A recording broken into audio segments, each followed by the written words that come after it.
Você surgiu publicamente o nome do seu pai. Não, senhora. Eu fiz o que me ordenou. Escreveu e assinou naquela carta. Ele levou o patrimônio da família em benefício de um pescadorzinho vagabundo. Mas ele é meu irmão!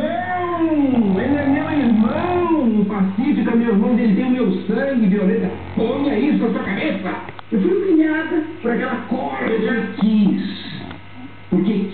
porque você insiste em negar a verdade, porque você não admite o fato em si, você não admite por causa de uma ganância desmedida, por causa dessa sua obsessão odiosa, que faz com que você não se convença de que esse homem bom, esse homem digno, esse homem que nunca fez mal a ninguém, esse pescador imundo como você disse, você se recusa a